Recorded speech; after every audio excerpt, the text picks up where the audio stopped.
Welcome to another episode of the Bottom of the Stream Movie Show. My name is Adam. My name's Nick. We are back. We are watching a movie which we have dredged up from the bottom of the Netflix stream, and we're hoping to find a hidden gem, which does occasionally happen. It does occasionally happen. It's one of those things. You personally have dredged this one up this week. I have. We did not randomise this week's choice, for I have played my wild card. He has indeed. Every season, Nick gets a wild card, I get a wild card, and our Patreons get a wild card. That means we give Robin the week off, and they pick the movie, and whoever picks the best one by the end of the season wins a prize. Indeed. So Nick, this is Nick's attempt for the season 9 trophy. How do you think you've done? We'll find out. Who knows? We will find out as we go through this episode. That's kind of the point. This week, Nick chose a movie called The Waterman. The Waterman was released in 2020. It is a PG. It runs for 1 hour and 31 minutes. Currently rated at 5.5 on IMDb and is a Netflix original. Although I have a story. Or is it? Or is it? This film is billed as a Netflix original on Netflix. Okay. The poster, most versions of the poster don't have the Netflix logo on. Oh, okay. The film was made by Disney. Intriguing. And was then passed upon after completion. Right. And Netflix purchased it and released it as a Netflix original. And I think it's fair to say, if you've been following the wave the last few weeks and months, that we're only going to see more of this. Yep. We've talked recently about Disney filming whole seasons of shows. Yeah, absolutely. And then deciding they're going to sell them on. I don't want it. They've also sold off, took stuff off Disney Plus, sold them elsewhere. Netflix have done this as well. Yeah. This was before Disney Plus was a thing. Though. Yeah, this was yeah. So yeah, it's an interesting story, but it is a Netflix original. This film stars David Oyelowo. That's not how you say it, but that's what I'm calling him, Oyelowo. He plays a character called Amos Boone. You will know him. He's most famous. He was in Selma. Yep. The movie. He played Martin Luther King Jr. in that. Most recently, he's in Silo, the Apple TV TV show that I've been watching. That's really, really good. He's the main character in that until he isn't. Also, this film stars Rosario Dawson. She plays Mary Boone, Amos's wife. She's most famous, probably for Sin City. Yeah, I think I'd say so. I think so. More recently, she's been in Ahsoka, the Star Wars TV show that's on Disney Plus currently. Plays the title role in that, I believe. Now, third build in this film is Alfred Molina. Yeah, that's not fair on the two actual leads of this movie. Yeah. Because he's in 2 scenes. You say technically 2 scenes. He's in 2 scenes. The second scene is basically a line. Yeah, but he's in the scene. This is a film about 2 kids, and the top 3 credited people in the film are 3 adults. Yeah, it's very ageist, that is. It is. So Alfred Molina, he plays a character called Jim Boosie. You'll know him. He's Doc Ock in the Spider-Man universe. He was in Three Dudes in Boogie Nights. He's been in loads of stuff. But the 2 people that we should mention in this before we talk about the movie, the main character in this movie is a guy called Lonnie Chavis. He plays Gunnar Boone, the son of Amos and Mary Boone, and Amiah Miller. Yeah, she plays Joe Riley. Amiah Miller, you may know, she's in War of the Planet of the Apes. She's been in a few different films, but that's probably the biggest one she's been in. Lonnie Chavis, however, has not really been in anything you will have heard of, I don't think. Okay, fine. Although he is a fully fledged working actor. Good for him. He does a lot of Disney stuff. He was in Disney's Magic Camp. He's in Supergirl, the CW TV show. Okay. He's in that for a bit. Good. This Is Us. I've never watched it, but that's quite a big thing. Yeah, so he's been in a few bits, but he's the main character in this movie. This film was written by a lemma. This film was written by a character. Fuck's sake! This film was written by Emma Needle. Emma Needle has no other credits at all on IMDb other than this film. But it was directed by David Oyelowo. Yeah. After the original director quit. His directorial debut. It is his directorial debut. He was cast as the actor and then taken over the directorial duties when the original director left the project. Nick, do you have a one-word review of The Waterman? Water palaver. Just wanted to really say palaver. Palaver's a good word, isn't it? I don't think it gets used enough. Doesn't. We should use it more. Let's have a palaver about this movie. Where does this movie start, Nick? We get a legend We do? We get some text to start us off. We do, but I don't have it. No. Sorry. Well, it's fine. It's basically telling us the story of the town of Pine Mills, or the village of Pine Mills. Yes. For this sort of And set. that legend has it, a shadow figure roams around with a fiery chest. A fiery chest. Yeah. And then we cut to a lovely drone shot of a kid scootering through a cemetery. He is indeed. A kid scooters through a graveyard is my first note. And he comes across a funeral that is happening currently. When he gets home, it turns out... He just observes it. Yes, he's just watching from a distance. He's not being disrespectful or anything like that. When he gets home, it turns out he's writing a graphic novel. This kid's an artist. He draws. Yeah. And he's writing a graphic novel.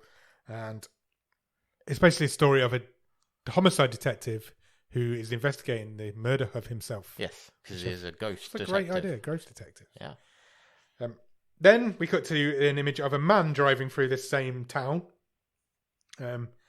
This is David Oyelowo, David's character, Amos, the gunner's father. Yes. And this is a typical American backwater town, I think. There's almost some shots of like people sitting on stoops and rocking chairs and things like that.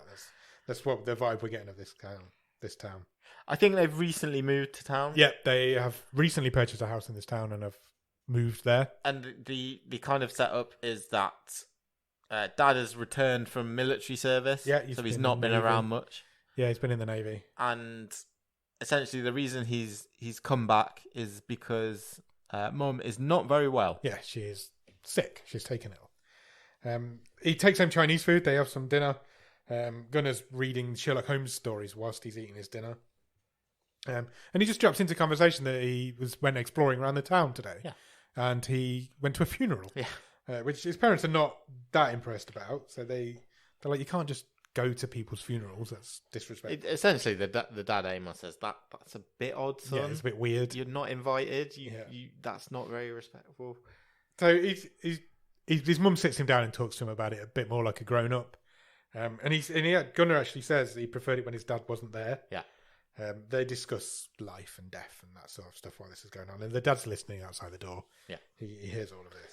And she sort of sings him to sleep, doesn't she? Yeah. The next morning, the dad, Amos, walks into the room and he's got a football. And he wakes up Gunner to go out and toss the football with him before school or before wherever they were going.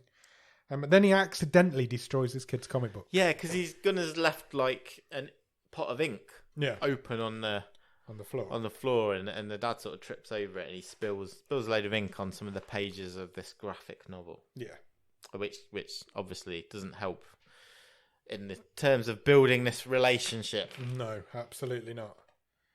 The pages in this book are really thick, and I can't tell if I'm turning more than one or two.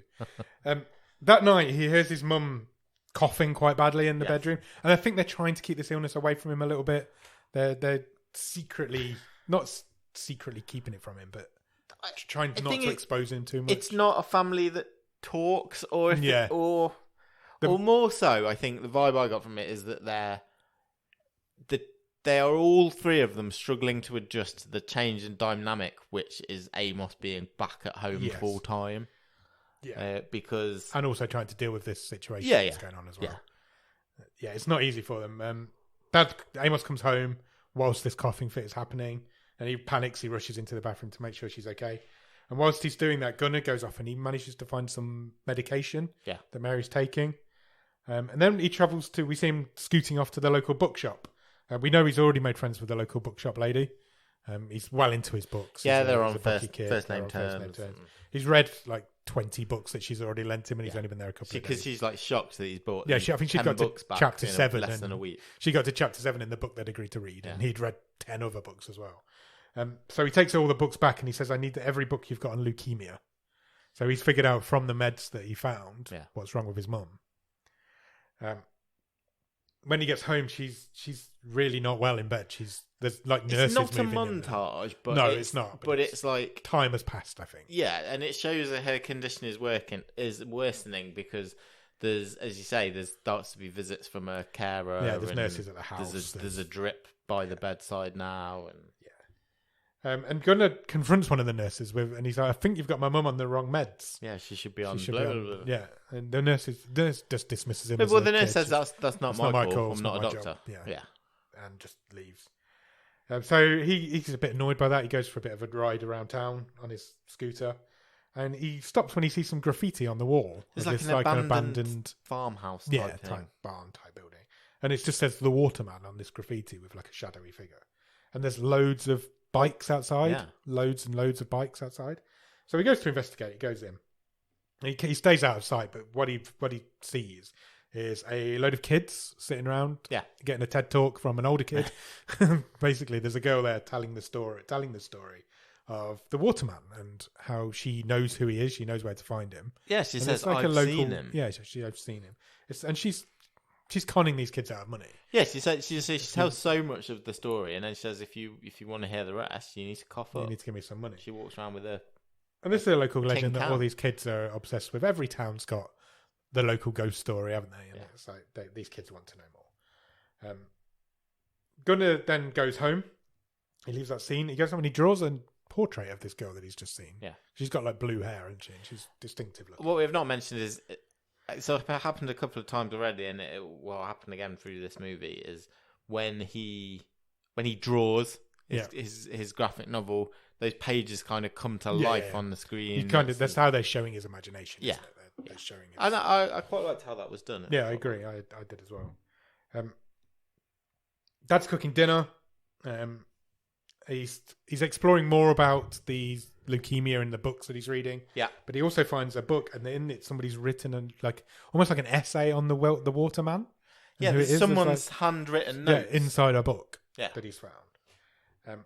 So he's like, of their research, basically. Yeah, and this guy's it's just got the word like immortals underlined. Yeah, it mentions there's hints that basically this guy can live forever. Yeah, so that pricks Gunnar's interest, and he's like really interested in learning more about what this man is.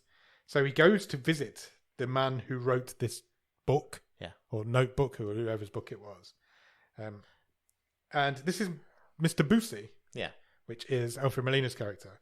And he knocks on his door, turns up at his house. He's like local crackpot, local crazy person. I think he's like a undertaker or something along those lines. The family name was on a funeral director's card.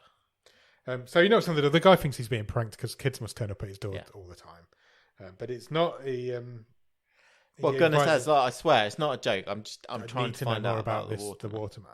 So Boosie invites him in. He tells him absolutely the Waterman is real. And he tells him the story of the Waterman and who he was. And this is where we find out the backstory of what this character is. So basically, the story is that the Waterman is a guy called Edward Sharl, who was a local miner. Yeah. He was mining obsidian, I think he said, which is just a worthless rock that didn't mean anything. And one day he found this unusual rock, which was like a glowing yellow colour. Sure. So he takes this rock, and that night, the dam that was holding back the water from the town bursts and literally wipes out the entire town. Yeah, the entire village.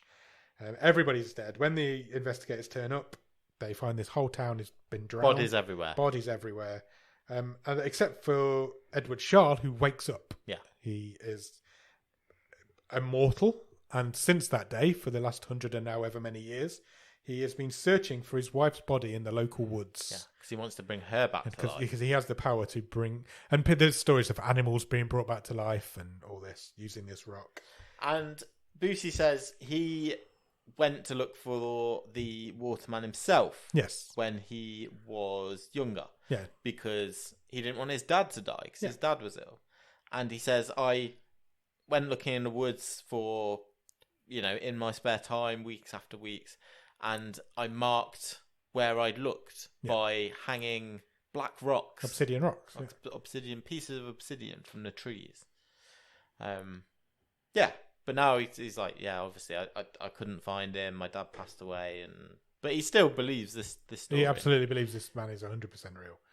At this point, I'm like, okay, I'm buying this. I'm into this. I'm like, that's an interesting story. I like the build-up. I like where we're heading. I'm into this movie at this point. Just want to put that out there to let you know. He gives Gunnar a map. Gunnar says, can I take the map? He's like, you absolutely can take the map. Yeah. no problem. Gunnar goes home and compares it onto like a Google Maps type He does. idea to try and figure out where it is. He finds a shack Yes. by a lake. By the lake created by the bursting of this dam. Yes. Years and years ago. Then he heads out into the main portion of the house. He walks past the bathroom and he accidentally sees his mum without she wears like a headdress all the time. Yeah. And she hasn't got it on and she's completely bald and it Yeah. proper freaks him out. He really I think he really realizes that's the point where it all sinks in what's happening. Yeah, he starts screaming, doesn't he? Yeah. And his dad comes out. His dad does not comfort him in any way. He actually shouts at him, upsets him quite badly. He's like, pull yourself together. Yeah. It doesn't go down well with Mary either. She's like, I can't believe you just spoke to him like that. So the next time we see Gunnar, he is packing a rucksack. Yeah. He's taking some supplies, including a samurai sword. Yes. Which his dad hangs on the wall in the lounge. And he gets a load of cash out of his E.T. lunchbox. Yes, he's got an E.T. lunchbox. And I think it is fair to say that, amongst other movies, is definitely an influence to this one. Yeah, 100%. So he heads back to the place where he saw the girl earlier on. He goes there. She's not there when he gets there, but she eventually comes in. She's kind of got a tent out the back of this. Yeah, she lives there, ruined. basically. This is where she's been living. Yeah. She's not much older than him. She's probably a couple of years older than him, maybe. Yeah, I think he's supposed to be 11, so maybe she's like 13, 14. But yeah, she lives there, and she's like, yep, I absolutely do know where the Waterman is. I know who he is. And Gunnar says, well, I'm going to find him. Yeah. And she shows him the scar on her neck and says, the Waterman gave this to me. Yeah. And basically says, if you give me all your money, I'll take you to him. Yeah, we can go. I'll come with you. We'll go exactly where he is. Not a problem. But I need all of your money. And she's like, but the woods are really scary. Yeah. It's not a fun time. But they make the deal. But Gunnar kind of negotiates it down a bit. He says, well, some of this money is for supplies. Yeah, we need to go get supplies. I need to go and do some shopping. And basically, you can then have the rest. Yeah, whatever's left. That's what they agree. She agrees with that. Meanwhile, while this is all going on, Amos notices that his sword's gone out of his lounge. He does, but there's kind of quite a nice touch, I thought, because he's wandering around the house and he goes to will he open Gunnar's door? And he chickens out, doesn't he? Because he knows he was in the wrong by shouting at him last night. He wants to give him some space, but then he notices the sword's gone. Yeah. Then when he goes in to check on Mary, who's either asleep or unconscious at this point, there's a note next to her bed that just says "Mom" on it. So he now knows that something's not we don't see exactly the contents of the note, but it's paraphrased a couple of times, and Amos says it says I've gone to save you. Yeah, I know how to make you better, or something along those lines. We next see Joe and Gunnar in the local store. They've gone to get some supplies. The guy in the store is suspicious of them. Yeah, quite quickly. They buy things that kids buy. Cans of peaches. I think they buy cans of peaches. Bars. She steals some candy bars, which Gunnar's not happy about. He's quite suspicious of them because they're carrying a samurai sword. Yeah, they have got a samurai sword. But Gunnar manages to talk his way out of it with this guy because he notices a navy hat on the. Yeah, he notices a veteran. Yeah, he tells him about his dad, and then he pays for the supplies, and they leave. Meanwhile, Amos goes to the police. He wants to report his missing child. I totally forgot. The sheriff is like Maria Bello. Oh yeah, I'd completely forgotten that. Enough for quite a big actress, isn't it? There's quite a cast in this movie when you think about it. So he goes to report it to the sheriff. The note actually says, "I know how to make you better." That's it. Yeah. They head off into the forest. They go to eat some of their peaches. Realize that they haven't taken a can opener. Yeah. Rookie error. But they do have a samurai sword. Handy. So Joe uses the sword to open a can of peaches and gets absolutely covered in peach juice, which Gunnar finds very funny. Yeah. He laughs a lot at her, and she doesn't like being laughed at. So that's their first disagreement of this. Indeed. This trip. Amos, meanwhile, hasn't informed Mary of her missing child. In fact, he actually lies to her. He does, yeah. She says, I've been so tired today, I've not seen Gunnar. And Amos essentially says, well, he's been out playing all day, exploring, and now he's gone to bed. Yeah, he's asleep. Buys himself some time, basically. Yeah. He goes outside to ask some kids if they've seen him, they know who he is, etc. And their first thing they say is, oh, no, we've not seen him. Oh, bet the Waterman's got him. Maybe the Waterman's got him. And Amos is like, what the fuck are you talking about? Joe finds out at this point that Amos is a runaway. He hasn't told his parents where he's gone. but nobody's looking for her, is what she says. Oh, they're going to go to sleep around a camp. They built a campfire. They're going to go the sleep. first night in the bush. And a lot of noise starts because bush and woods noise. Coyotes And wild horses are mentioned. So Gunnar and Joe decide that only one of them can sleep at a time, and the other needs to take watch. And Gunnar's asked if he will take the first watch. Yeah, which he does.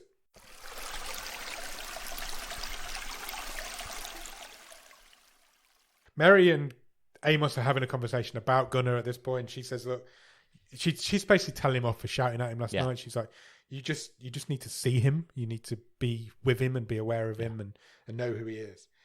And he still doesn't tell her that Gunnar's not there anymore.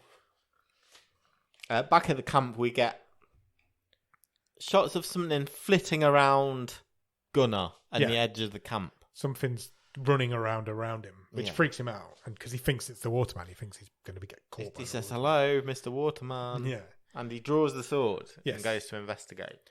And he finds a black rock hanging from a tree. Yeah, which we assume was left there by Mr. Boosie. Next day, cops are the sheriff's walking around the town asking people if they know who this kid is. Yeah, they're putting posters up, canvassing the area. Yeah, Amos goes into the bookshop because he knows that Gunnar's a bookie kid. He talks to the lady in the bookshop, tells the bookshop lady that Gunnar's missing. And she kind of she doesn't seem surprised by this, but I thought this was weird because we never see the bookshop lady character after this again, and it was a bit like she was very much a she's the one who crutch, wasn't she? She Not was a real character. She's the one who breaks the news to Mary, isn't she? Accidentally, but she's very concerned that Gunnar's missing, so she says she'll keep an eye out. I feel like there was a couple of missing scenes. Yeah, without that character in it. Yeah, who was essentially Gunnar's only friend. Yeah.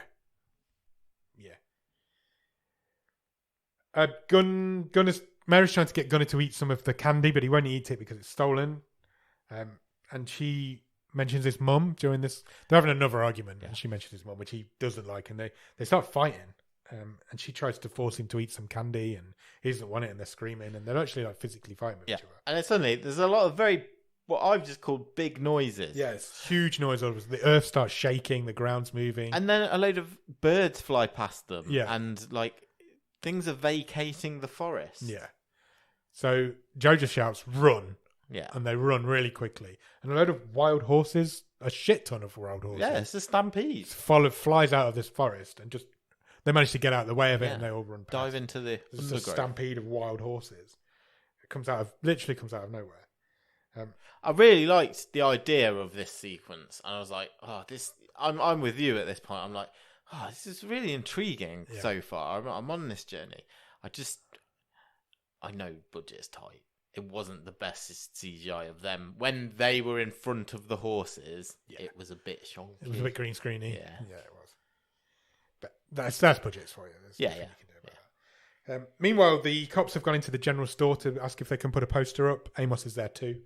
And the guy says, "I've seen this kid." Yeah, he was here yesterday with another girl, a very distinctive looking girl with a scar and blue hair. Yeah, because he says to Amos, "Were you in the Navy?" Yeah, Amos was like, "How do you know that?" Yeah. Back in the woods with Gunnar and Joe, it starts snowing. Yeah, they find some more black stones. Yeah, they find a few more black stones, and then it's snowing. Yeah, and Gunnar's really excited, but Joe's magic. Things are happening in the woods. Joe's disturbed by this because she's like, "It's July. Yeah, it doesn't snow in July. What's going on?" But it looks like it's snowing to me. It looks like it's snowing to Gunnar. Gunnar thinks it's really cool.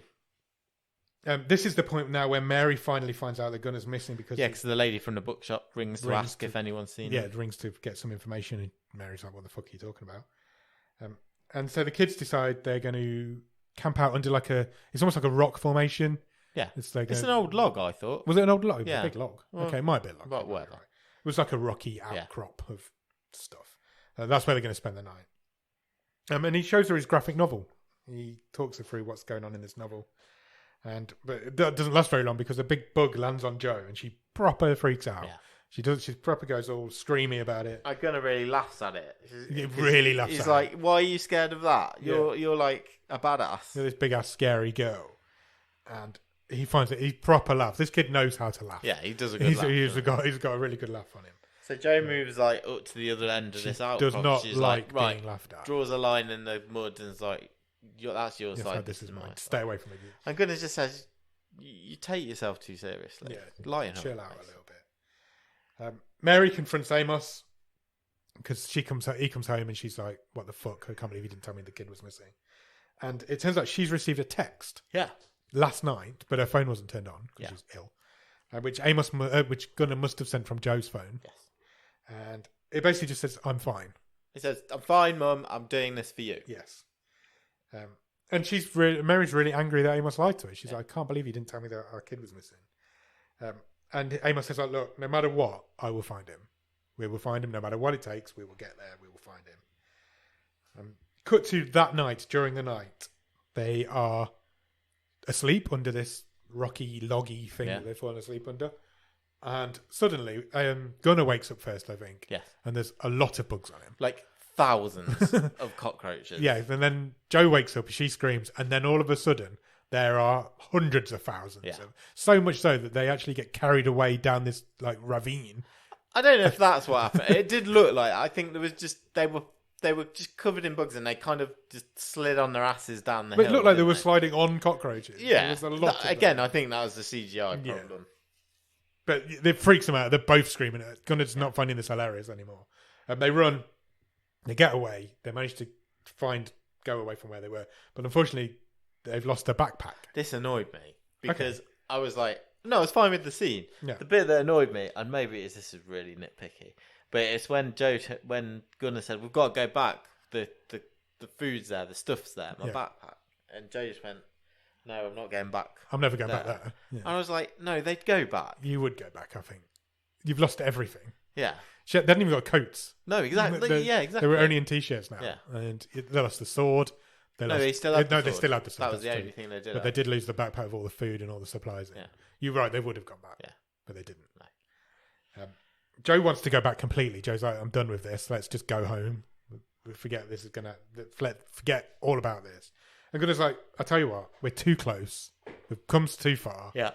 But if we don't find him by tonight, we'll go back." Yeah. That's the he's like, "Give me one more day." Yeah. The sheriff rings Amos and says that she's managed to track down Gunnar's scooter, which he left at the abandoned place where Joe lives. But there's a bigger problem here. Yeah. There's a huge forest fire that's broken out very nearby, and the sheriff needs to go off and deal with that. She's got to lead an evacuation. She can't deal with this missing kid anymore. Yeah. She needs to deal with this evacuation, so she's going to pass it on to her deputies. Yeah. They'll start looking after her. I thought, again, I don't know if this is too nitpicky, but it annoyed me that the forest fire thing just came out of nowhere. Yeah. I was like, we could have had some hints earlier in this movie, and it just would have smoothed it out a bit, wouldn't it? There's a couple of hints. The snow is the hint. No, I know that was the falling ash. Yeah, I know. I know you know, but I'm just saying this is one of the hints, and there are a couple of hints that it's coming. But yeah, I know what you mean. It did. All of a sudden, it was like, this is a massive emergency. Yeah, but we literally cut to a long shot of like loads of fire, and I was just like, the guy in the general store's watching it on the TV. When they're in the... Is it on the TV? It's on the TV. It says forest fire? Yeah. I missed that. Maybe it's my fault then. For not when they go that. in to buy their supplies, he's like engrossed by something on the TV. Yeah. And there's like, you can see like flames and stuff that he's watching. Pick up that it was that. Oh, that's my I assume that's what he's watching, something with flames in. I didn't pick that up. I realised that afterwards though. Right. I didn't pick it up at the time. Because he's still watching it when they go in later on as well. It's still on the news. I was literally just going to say, mate, I don't often say I want our trope back, but a news report might have been handy. It was there, but it was a very small monitor up in the top corner of the screen. And then obviously what Gunnar thought was snow was ash falling on them. Yeah. Happened to us once. Do you remember? Were you here then when that thing blew up around the corner? Yeah. We were having a barbecue at this house once, and one of the substation just around the corner blew up. Bang. There's a huge bang, and then about 5 minutes later, all this ash started falling on us, and we were like, "What the fuck is going on?" That was so weird. Yeah. It just reminded me of that when that happened. Where did we get to? Yeah, so the sheriff's going to go off and sort out the evacuations. The deputies are going to take over the case. Amos says, "I'm going to go out there," because the cops are obviously not going to now. And conveniently, just as he walks out the door to go and head into the woods, literally. Mr. Boosie turns He up. does, at the house. And he says, are you Gunner's father? I've met Gunner. I know where he's going. And Let me tell you the story. yeah, let me tell you the story. He's going to the Wild Horse Forest, which is the convenient name for a forest full of wild horses. And he's going to the Horsetail Falls, the waterfalls. That's the place to get into these woods. And then Amos just goes, okay, cool, thank you, and then drives off. Well, he gives them the map, doesn't he? He does, he gives him the map. But I feel like you've not asked enough questions there. No. You need to be asking this guy, how do you know all of this? How have you met my son? What the fuck is a Waterman? And can you please come with me to these woods that you clearly know everything about? Yeah, I'm like, yeah. That scene didn't quite sit right with me. I'm like, you would have asked more questions there. So anyway, Amos now knows where to go. Yeah. He's going to these waterfalls that's the way to get into the forest. When he gets close enough to the forest, there's a police roadblock in the way because obviously they're evacuating this place. Yeah. They don't want people driving in. So what does Amos do? Drives through it. Drives through it. And it really, I know, going back to the ET thing, but it's got real vibes of when the kids drive the bikes over the roadblock. I think it really has. Can I give a criticism of this movie, though? Yeah. There's not enough people in it. Yeah, I think you're right. Like, the town's dead. Yeah, there's nobody in this But town. I don't think it's not supposed to be a dead town. It's supposed to be a quiet backwater town, but it's not supposed to be dead. But when the sheriff's going, I've got to lead this evacuation. I'm like, from where? Yeah, that's exactly my fault. What are you evacuating? Because you're not evacuating it's in the forest. Yeah, you're not evacuating this and town. you're not doing anything around the town. No. And it was just like, I don't know if it is a minor thing, but I didn't feel the town was alive. No, I agree. Never felt like there was any danger to the townspeople. Spent so much time doing all these beautiful shots through the woods and the scene, and we've not really mentioned that yet. When you actually are in the woods and the drone shots and the cinematography and the colours, it's beautiful. It looks beautiful. It is beautiful. But yeah, I didn't feel that the town was alive. Yeah, I'm with you on that. And we do come across that quite a lot, and it is a budgetary thing. Yeah, we do come across that. We say that quite often. But you're right. Even at this point, there could have been a lot of cars driving the other direction. Yeah. Just have a lot of cars on the road just beeping and driving. And it's like felt like this was supposed to be a really dramatic moment of him busting through this roadblock, but all he has to do is slightly just drive a bit of a hairpin around. He doesn't even break any barriers or anything. He just drives around a car. Yeah, it's a funny one. Anyway, we come back into the forest at this point. Joe and Gunnar have come across a river, and they need to cross it. And there is a fallen tree conveniently placed across this river. So Gunnar's like, oh, fuck it, I'm just going to cross it. Joe doesn't want to cross it. She's now being the cautious one. He's being the adventurous one. So Gunnar starts walking across this tree. Obviously, what does he do? He slips. He slips, and the sword sheath gets stuck around a twig. Yeah, and that's the only thing that holds him up. And he's like screaming because he can't swim. Yes, and it is quite the raging torrent. There's a raging torrent going on underneath him. And he screams at Joe. He's like, "You need to save me! I can't swim. I'm really scared." Blah blah blah blah blah. And Joe didn't want to cross this thing in the first place, but she makes no bones about it. She goes straight out there. She helps him up. She gets him on the log, and then Gunnar's like, "Right, well, we're halfway across now. Might as well do the rest." And they scoot over on their butts. On their butts. It's almost like he tricked her into doing it. He didn't, but that's almost like what he did. But yeah, she basically saves his life at that point. The cops now identify who Joe is. They've managed to get an ID on who she is. It's because the text message that went to Mary, they've matched it to the phone that belongs to her. Along with the description from the guy from the shop. And so the sheriff goes off to see Joe's dad, who lives in a trailer somewhere. And he's not a very nice guy. He's very vague about his relationship with his daughter. Racist. Very racist. Because the sheriff holds up the missing poster of Gunnar. Yeah. And Joe's dad is just like, she wouldn't be friends with people like that. Yeah. I was like, okay, right, we're doing that, are we? Yeah, this is this guy.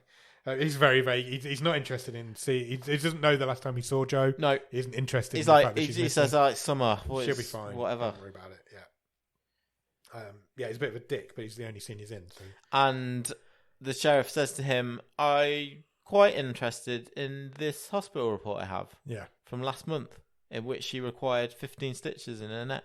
Yeah. Would you happen to know anything about that?" Yeah. And he says, No, nothing to do with me. Joe then says to Gunnar again, "Look, we're done. Let's go back. We need to go back." And she actually says to him now, "It's all a bunch of crap." He pushes her. He's pushing her and pushing her, and he's like, "You've been here before. What are you so worried about? What are you so scared about?" I've never been here before. I don't know where we are. I don't know what we're doing. Yeah. I was lying all along. I was just trying to con you out of your money. The scar's not from the Waterman. And this is the They're point. both crying now. They're both crying, and he tells her about his mum. Yeah. He's like, my mum's going to die if we don't find him. They're both good, aren't they? They're great. Kids? Both of them are great. Really good. Really good. Yeah, they are. They really, both of them carry this movie. Yeah. Because is it fair to say the adult actors are not great? I don't know if they're not great, but they've not got much to go on, have they? Even David Oyelowo. I don't think he was even that great. It's interesting, isn't it? Considering he directed the movie. Yeah. Do you think he's gone actively? I don't want to give my character all this showy. Possibly. I don't know, because I felt, again, as he's now tearing through the bush looking for his kid.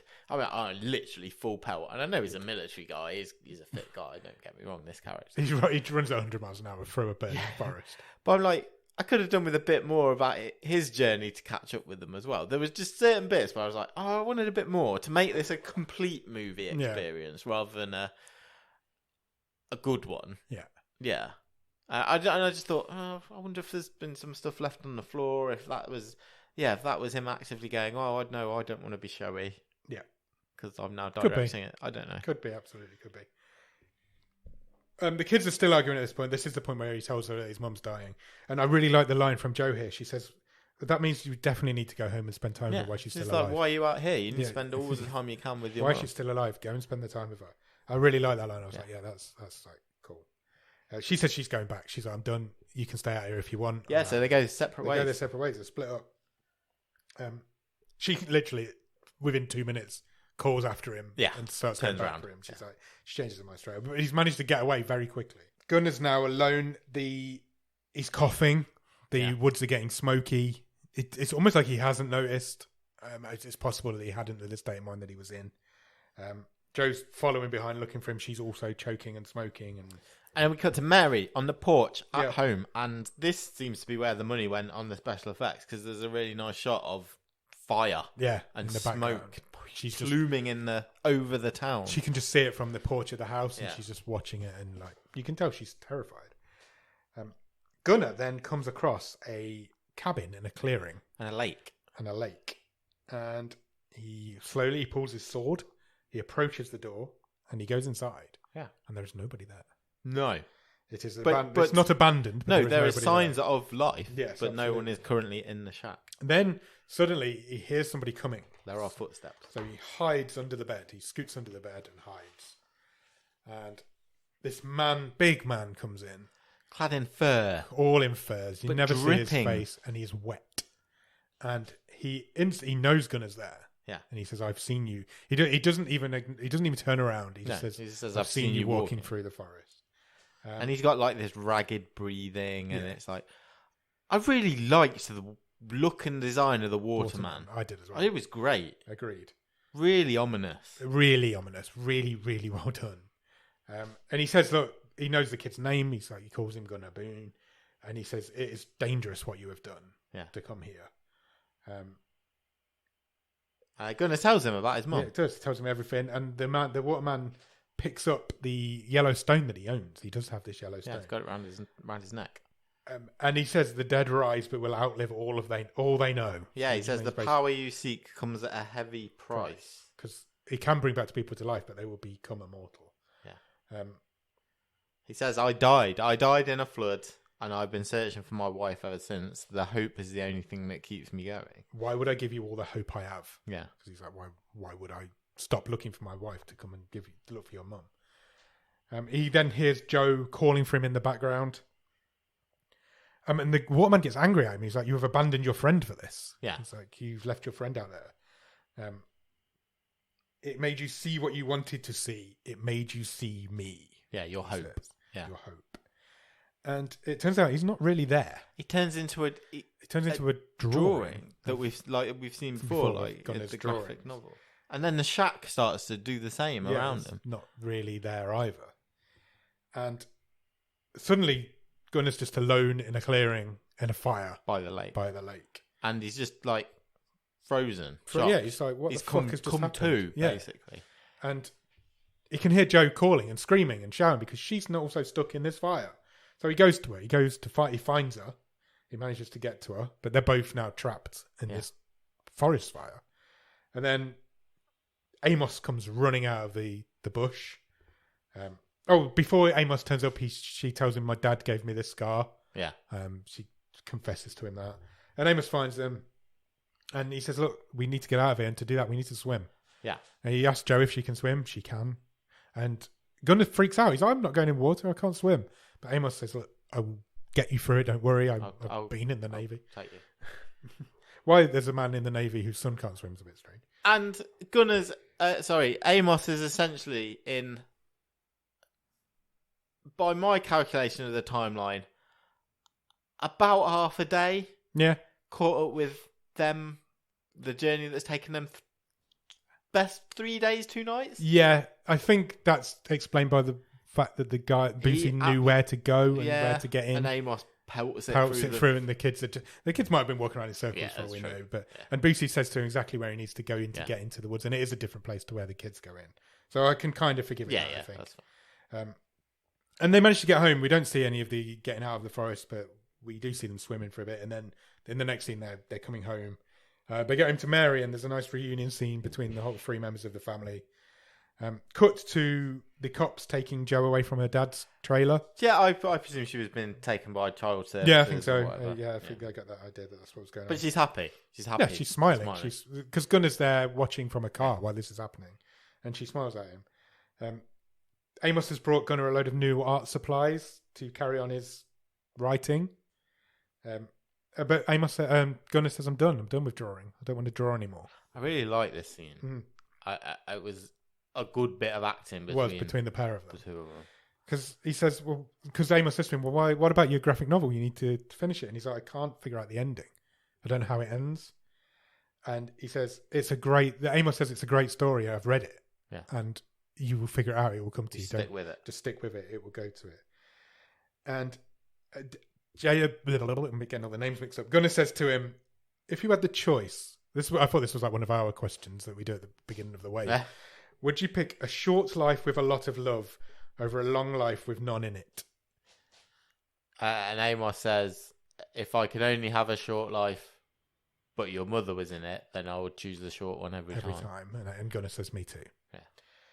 And they then sit down and have a meal together. All of them, including Joe, is at this meal. They're having Chinese food again. No, they're not. They have burgers. Oh, do they? Amos has burnt them. Oh, of course. Sorry, you're right. He has. He's burned the burgers on the barbecue. I don't know where I got that idea from. And Joe's with them, and she seems to be. I don't know if she's living there now or she's there as a friend. A frequent visitor. Sure, yeah. The mum starts saying grace before they eat, and that's how the movie ends. Well, Gunnar just smiles. He does. Yeah, he's happy. He's and then I've got a bone to pick with Netflix now. Okay. Because the end credits start to roll. Yeah. And essentially you see the graphic novel that Gunnar has written. And Netflix makes it really difficult for me to watch this. It's hard to watch credits on Netflix. Yeah. It really is. Yeah, it's a shame. Because it's really difficult to stop the trailers from work for the next one. Because I really like the artwork. Yeah, there is a really cool montage of all the different drawings, and they're all alive as well, aren't they? And that's how your movie ends. What do you think? I really liked it. I thought it was great. I had a great time with it. It has its issues. Yeah, it does. It does. And some of them are minor, some of them are a bit bigger, but it's a good movie and it looks beautiful. Some of the special effects are a bit dicey, but this is a nice homage to things like E.T. Yeah. Even things like Stand By Me. Yeah, it reminds me a lot of Super 8. Yeah. It's that sort of vibe. That's a good answer for a coming of age movie. Yeah, it would be, wouldn't it? And I think the performances by the two kids were awesome. Yeah, both of the two kids were brilliant. And I think the legend of the Waterman is really intriguing. Bit different to something you've heard of before. Definitely. It's atmospheric. It's nearly a really good movie. Yeah. It's a good movie. That's exactly my thoughts on it. My biggest issue with it is you don't get enough time with the Waterman at the end. I think Not much longer I needed, but I did need a little bit longer, I think, because of all this way we've been built up. I'd have liked to have seen Gunnar be in a bit more danger. Yes. Yeah. I think. I'd maybe have liked to have seen the Waterman go with him for a little while and then just disappear. There was 2 minutes, maybe 3. It wasn't enough of that. That's my biggest query with the film. But overall, I think it's really good. Yeah, the vibe. It's just got a throwback vibe to it, hasn't it? This is an Amblin 80s Spielberg type movie. That's what it's shooting for, isn't it? And to some extent, it manages to do with that the right budget. It could easily be that as well. Yeah. It's only its budget restrictions that are holding it back. I think. Why do you think Disney passed on this? I don't know. Because there's some shit on Disney Plus. There is a lot of. Maybe if they had Disney Plus at the time, they wouldn't have passed on it. I don't know. Maybe. But yeah, it's an interesting. I think you've got to mention the Monster Calls, because I think it's a very similar idea to it. It's a similar idea, but it goes nowhere near as heavy on no. It doesn't go anywhere near as heavy. It's like Monster Calls light. Does this movie do it a disservice by not? It doesn't pull on the heartstrings enough, maybe because of the mother's illness. I think that might be my issue, is the fact that if a Monster Call doesn't exist, I would maybe have got into this one a bit more. But I'm like, that movie does this, and it does it so well to the point where it's devastating. But I more felt that this one doesn't go far enough. The choice was taken. Yeah, it was. That's not the focus. Yeah, 100%. That was not the focus. It was. That's a deliberate choice. They don't want this to be. Did it pull its punch a bit? Yeah, I think it did a little bit, and it's a shame because it doesn't need to go much deeper into it. Yeah. But I think it does need to go a little bit deeper to be a really, really good film. Yeah. This is a good film. It is a good film. You picked very well here. Yeah. This is a good film. I really enjoyed it. I think I didn't want it to end, and that's unusual for one of these films that we do on the show. I really got into it. I think, and it is because those two kids are so good. Yeah, both of them. And maybe I'm not trying to sound negative, because I did really enjoy it, but I think it was a case of being close to being next level. It wasn't quite. It really was, but it doesn't quite get there. Yeah. But I think there's a good concept here. Like I say, the animation effects are great. Yeah. The graphics, good performances. I like the concept. The Waterman's a cool concept. It is. I'd like to see more from it. It's such a cool concept that it falls a little flat when you don't really get a payoff from it. Yeah. But it's just a niggle. Yeah. There was points in this movie where I was like, "You son of a bitch! you might have a contender here." There was definitely points in it, and I'm not saying you haven't. Yeah. I'm just saying there was points where I was like, "You really might have done this." It's a good film. It's a really good film. What's the best thing about it? I'm torn between the performances of the two kids, or just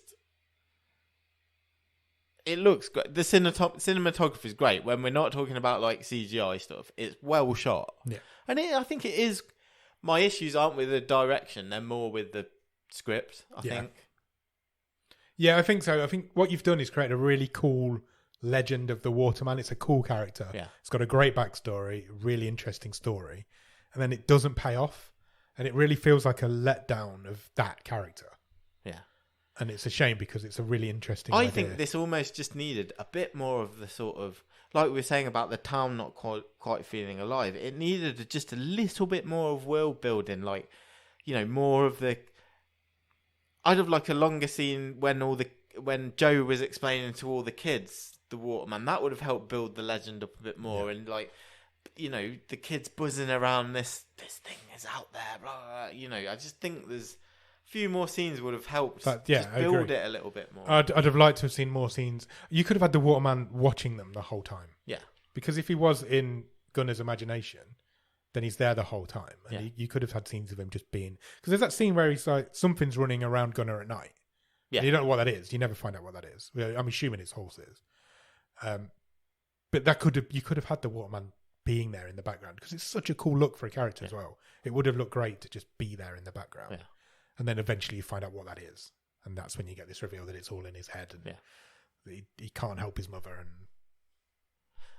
This man is this Boosie is a crazy man who just comes up with this character and tells you that it's real when it's clearly not. What would you change about it? Did I ask you that? All that stuff we've just said. I agree. It's fine. Right, should we talk Stream Table? Yeah, let's do it.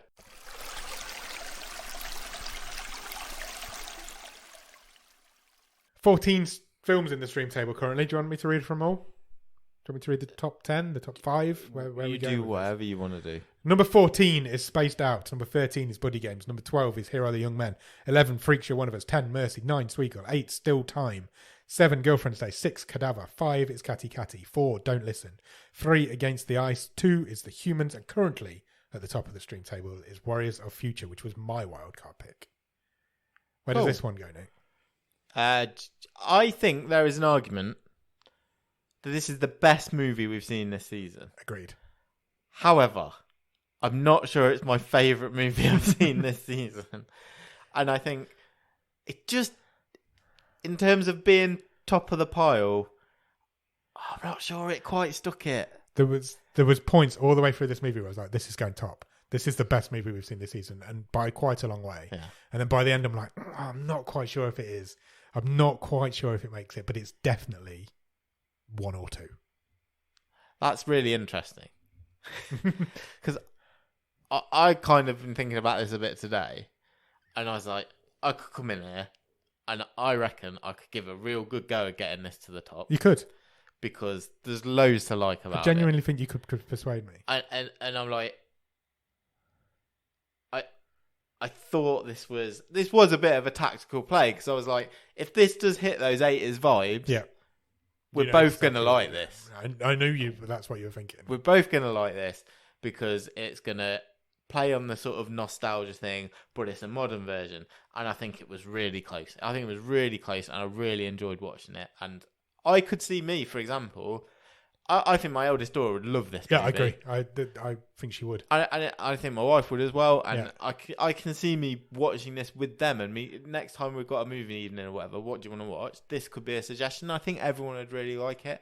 However, I've got to be completely honest. Technically, yes, it might be the best movie we've seen this season, but I can't put it. I can't put it at number 1. I can't quite put it at number 1. That's very fair of you to say. I'm not sure I want to put it at number 2. Really? Now that is interesting.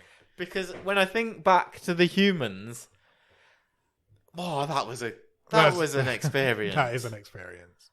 So I'm more saying, is it 2 or is it 3? Okay. That's kind of where I'm sitting. I don't know about yourself. See, when this movie finished last night, I was like, I don't quite think this has made it to number 1, but I will absolutely, if Nick wants it to be at number 1, I will put it there. Even though that would knock mine off the number 1. I genuinely think this is up there between those two movies. And I hadn't even considered the fact that it might not be above The Humans. Yeah. And I don't think I can. I just thought it was so... The Humans is so something else, isn't it? Yeah.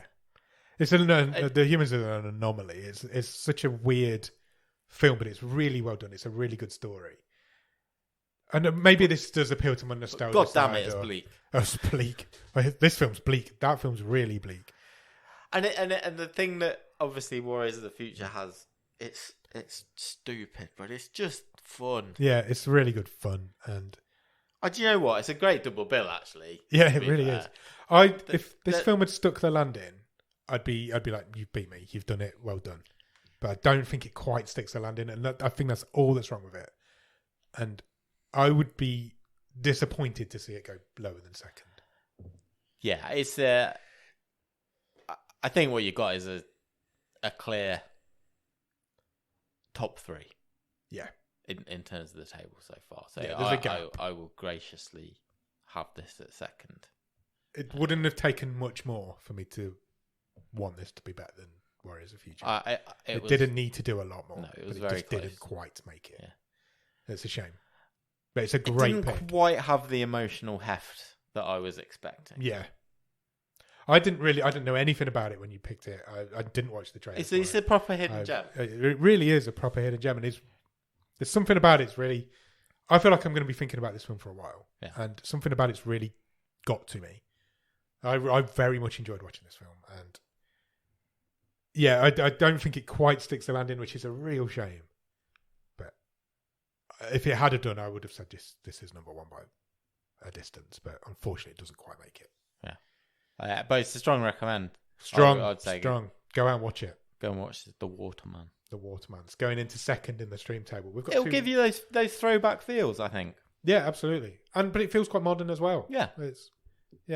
It's that whole kind of, it's Stranger Things. It's modern, but it's in the 80s. This isn't set in the 80s, but it feels like it is. It's a movie that doesn't get made much anymore. No, absolutely. And it could easily have been set in the 80s. Yeah. Maybe that would have made it better. Who knows?